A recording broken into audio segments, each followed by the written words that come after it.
میں ہوں ڈاکٹر مجاہد مرزا اور پڑھ رہا ہوں اپنی خود نوشت پریشان سا پریشان کی اگلی قسط آپ کے لیے۔ جیل میں قیام یوں لگتا تھا جیسے ختم ہونے کو نہیں آ رہا۔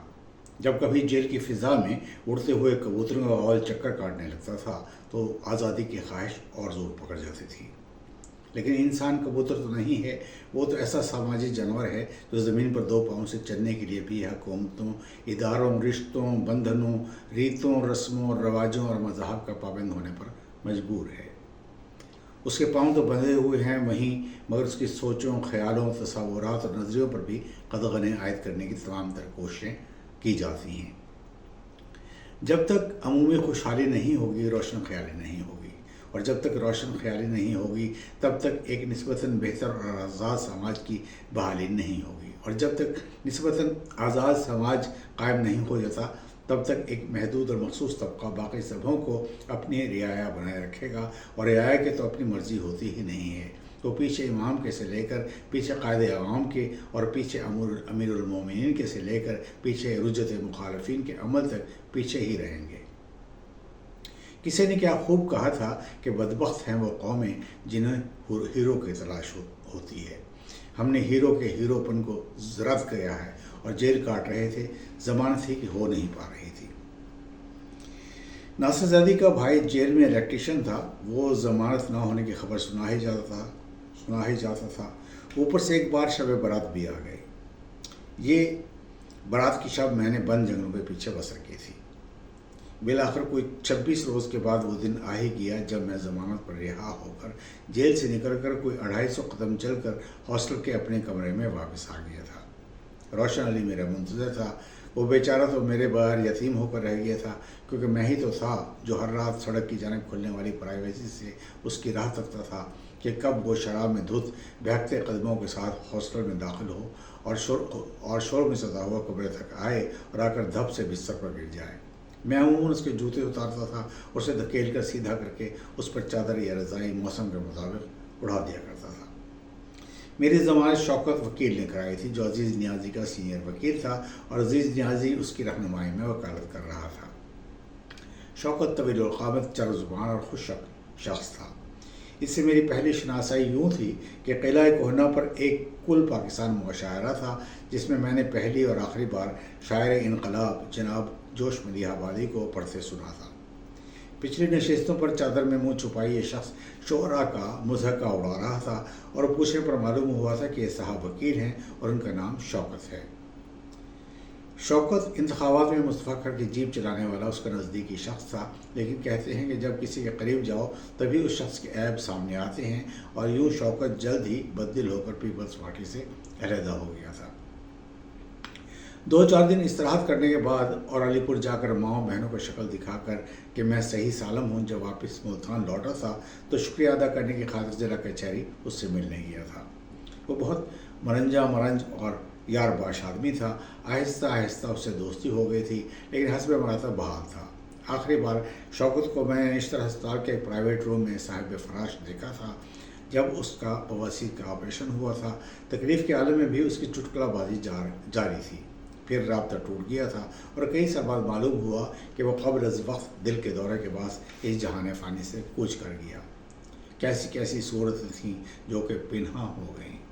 جیل سے نکل کر اس بات کا شدت سے احساس ہوا تھا کہ ساتھی، دوست، ہم جماعت یہ سب لوگ ٹھیک ہے، ایک حد تک تو کسی دوست، ساتھی اور ہم جماعت کے بارے میں پریشان ہو سکتے ہیں اور بھاگ دوڑ بھی کر سکتے ہیں، لیکن جو تعلق خاطر اور حقیقی پریشانی اپنے سگوں کو لاحق ہوتی ہے وہ کسی اور کو ہو بھی نہیں سکتی، اور نہ ہی وہ اس کے مداوع کے بارے میں اتنا تردد ہی کر سکتے ہیں۔ باوجود اس کے کہ میری حرکات، میرے نظریات اور میرا عمل میرے بھائیوں کو ایک آنکھ نہیں بھاتا تھا، لیکن جب افتاد پڑی تو بڑے بھائی شعیب صاحب ہی تھے جنہوں نے حسب معمول یہ ساری ذمہ داری اپنے سر لی تھی۔ البتہ اس سے انکار نہیں کہ ان کی اس سلسلے میں علی شمس القمر نے بھی خاصی مدد کی تھی، اور یوں وہ ان کے نزدیک خاصا نزدیک آ گیا تھا۔ علی شمس القمر، جو آج کل ریٹائر کرنے والے علی شمس القمر ستارہ خدمت عسکری ہے، اپنے طور پر شروع سے ہی خاص وضع کا شخص رہا ہے۔ علی شمس القمر وفات پا چکے ہیں۔ ایک طرف سے بےحد نستعلیق اور دوسری طرف سے معدز گالی کے بغیر مخاطب کرنا تب اس کی سرش میں تھا ہی نہیں۔ سوکھا پتلا بلکہ چرخ اور اس میں سورج اور چاند کا کوئی بھی وصف نہیں۔ خیر سے صاحب خاصے سیاہ ہیں اور جوانی میں اپنے بدن کو ہاتھ سے مسلتے ہوئے پانی میں جلے میرا گورا بدن گاتے ہوئے خود ہی کھلکھلا کر ہنس پڑتے تھے، لیکن اعتماد اس بلا کا کسی کو خاطر میں ہی نہیں لاتے تھے۔ ذات کے رائے مگر انداز لکھنؤ کے نوابوں والے تابڑ توڑ تو سگریٹ پھونکتے تھے تو وہ بھی کیٹو کے۔ جب گفتگو کر رہے ہوتے تو کسی کی بھی مداخلت کو دخل در معقولات سمجھتے تھے۔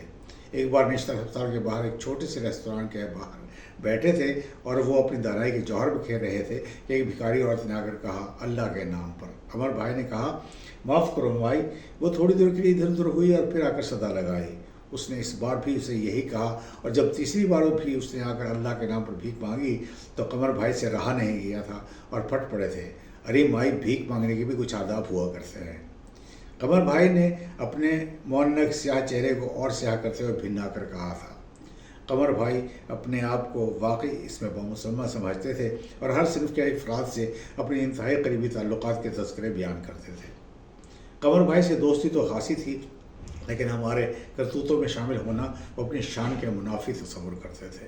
قمر اپنی والدہ اور ان کے احوال کا بیان اس طرح کرتے تھے کہ مجھے ان پر فلسفی ہونے کا گمان ہونے لگا تھا، مگر ایک بار جب ان کے گھر گیا تو وہ عام دیہاتی ماں تھیں۔ بہرحال یہ تو قمر کا اندازہ بیان تھا جو اسے ہر مقام پر ممتاز کر دینے کا وسیلہ بنتا تھا۔ ایک بار نشتر میں مشاعرہ تھا۔ ہم بہت سے مستند شاعروں نے مصرع طرح پہ غزلیں لکھی تھیں۔ قمر پیچھے رہنے والا نہیں تھا، اس نے بھی غزل لکھوائی جس میں شتر غمزوں کے بھرمار تھی، لیکن مشاعرے میں قمر بھائی نے گاؤ تکیے کے ساتھ ٹیک لگا کر سگریٹ ہاتھ میں پکڑے اس انداز سے اپنی غزل پڑھی تھی کہ وہ ادائیگی اور انتہائی روایتی شاعر صورت ہونے کی بنا پر اول آ گئے تھے۔ اور تو اور ملک روشنی جیسے نقچڑھے شخص کے ساتھ بھی قمر کے تعلقات برابری کی سطح سے اوپر نہیں ہوئے تھے۔ جیل جانے سے 2-2.5 ماہ پہلے پنجاب میں بڑے شدید سیلاب آئے تھے۔ ہم بہت سے طالب علموں نے رضاکارانہ طور پر طبی ٹیموں میں جانے کی حامی بھر لی تھی۔ ہمارے گروپ کو سرگودے کے راستے چنوٹ پہنچایا گیا تھا، جہاں کے سول ہسپتال میں ہم نے 2 راتیں قیام کیا تھا۔ 2 افراد پر مشتمل ٹیموں کو وہاں کے میڈیکل آفیسر نے مقامات کار چن لینے کا کہا تھا۔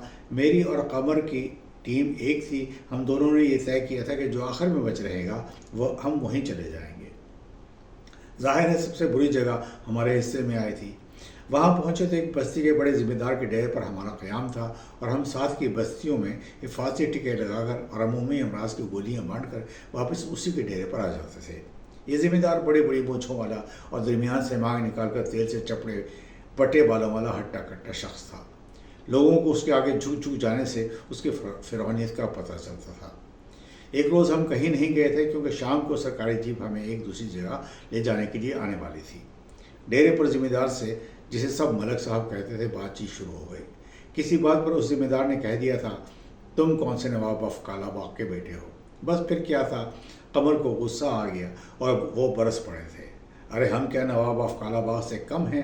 اپنے بیٹے کو دیکھو جو الف کو گھونٹا سمجھتا ہے۔ ذمہ دار کے چہرے پر ایک رنگ آتا تھا اور ایک جاتا تھا، مگر قمر بولے چلے گئے۔ ذمہ دار منہ بنا کر اٹھ کے چلا گیا تو میں نے کہا، قمر بھائی اگر یہ ہمیں کاٹ کر دبا بھی دیں تو کسی کو پتہ نہیں چلے گا۔ قمر نے جواب دیا، کاٹتا ہے تو کاٹ دے، دباتا ہے تو دبا دے، لیکن توہین برداشت نہیں کی جا سکتی۔ اپنی انہی باتوں کی وجہ سے قمر اچھا لگتا تھا اور اب تک لگتا رہا، جب تک زندہ رہے وہ لگتے رہے، کیونکہ وزردار شخص تھے۔ ان دنوں قمر سے دوستی تو خیر خاصی تھی، لیکن قمر بھائی بائیں بازو سے منسلک طالب علموں کی بیرونی سیاست میں کم ہی دلچسپی لیتے تھے۔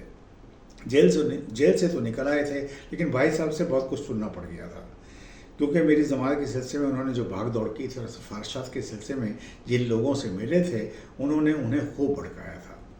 ان کے کہنے کے مطابق جن بلڈ ڈونروں کی بھلائی کے سلسلے میں ان میں بیٹھ کر سبق پڑھایا کرتا تھا، ان لوگوں کے توسط سے ہی پولیس کے ریکارڈ میں وہ باتیں پہنچی تھیں۔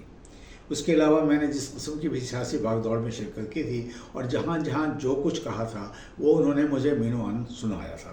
تاہم ہم ڈی کلاس ہونے کے لیے انتہائی نچلے طبقے کے گھروں میں جا کر ان کے غلیظ برتنوں میں ان کے رفع حاجت سے فارغ ہوتے بچوں کے سامنے جو کھانے پینے کا ایک کٹھن جتن کرتے رہے تھے وہ بھی تانا بن کر مجھ پر برسا تھا۔ ویسے تو مجھے کبھی سمجھ نہیں آئی کہ ڈی کلاس ہونے کا یہ عمل کیا تھا۔ اگر گرے پڑے طبقوں کے ساتھ ہم آہنگی کا یہ مطلب لیا جائے کہ ان کے رنگ میں رنگ جاؤ تو پھر تو جمالیات اور جستجو دونوں ہی مفقود ہو جائیں گی۔ اور اگر یہ مطلب لیا جائے کہ ان کا دل رکھنے کے لیے ان کے غیر متمدن طرز حیات پر ناک بھونج چڑھانے سے گریز کی راہ اپنانی چاہیے، تو حق سچ تو یہ ہے کہ ناک بھونج چڑھانے والا شخص اس نوع کی سیاست میں ملوث ہی نہیں ہوگا۔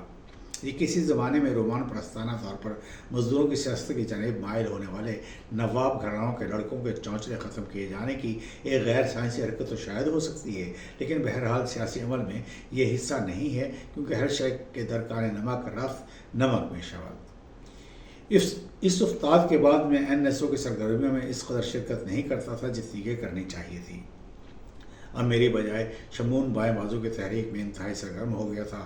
بعض اوقات تو پیار سے گالی بکتے ہوئے کہا کرتا تھا کہ مجھے سمندر میں دھکا دے کر خود کنارے پر آ بیٹھے ہو۔ شمون بھائی بھی انتقال کر گئے ہیں۔ جس طرح تبلیغی دورے سے واپس آتے ہوئے ویگن کے حادثے میں بینائی کے شدید طور پر متاثر ہونے کے بعد یاست نے آ گھیرا تھا اور پھر میں نے پٹڑی تبدیل کر لی تھی، اسی طرح اب گرفتار بلا ہونے کے دوران یاران نظریے کا رویہ یاست کی جانب دھکیل گیا تھا۔ اب کون سی راہ اختیار کی جائے؟ یہ کوئی سوال نہیں تھا، لیکن ایسا ہونا تو تھا ہی۔ اب گلشن یاد آئی تھی، اس کا طواف شروع ہو گیا تھا۔ شراب اب بھی کچھ نہ کچھ منہ کو لگ چکی تھی اور چرس سے بھی دل کو اور رقیق کرنے کا چارہ کر لیتا تھا۔ میں نے اپنے آپ کو تسلی دینے کے 2 سلسلے ڈھونڈ نکالے تھے، ایک گلشن اور ایک دھنک۔ جی ہاں، دھنک نام کا ایک رسالہ لاہور سے سرور سکھیرا نے نکالا تھا، جو لے آؤٹ اور مواد کے حوالے سے خاصا نیا اور متنوع لگا تھا۔ ایک شمارے کو پکڑ کر میں نے اس کے مواد پر ایک سیر حاصل تبصرہ لکھ کے اس کے ایڈیٹر حسن نثار کو بھیج دیا تھا۔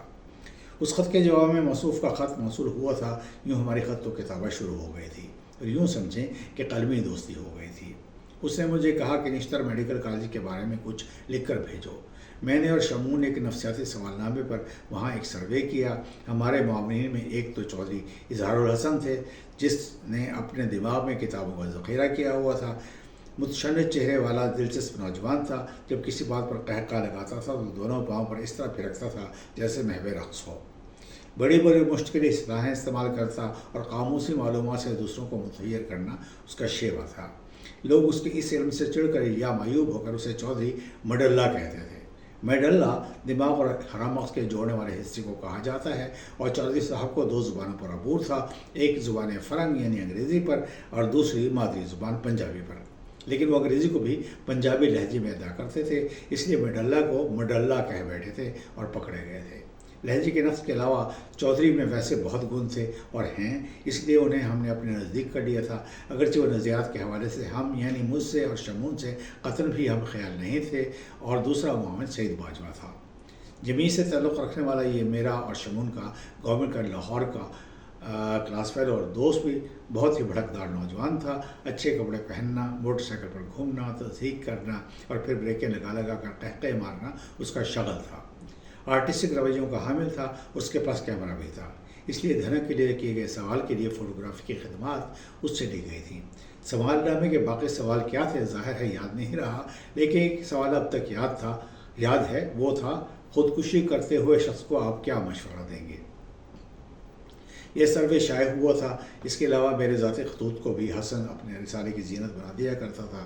رسالہ اس معیار کا نہیں تھا کہ اس پر انحصار کیا جاتا اور اپنی توجہ اس کی جانب مکمل طور پر مبذول کی جاتی، لیکن جیتا جاگتا رسالہ گلشن زیادہ رنگین تھا۔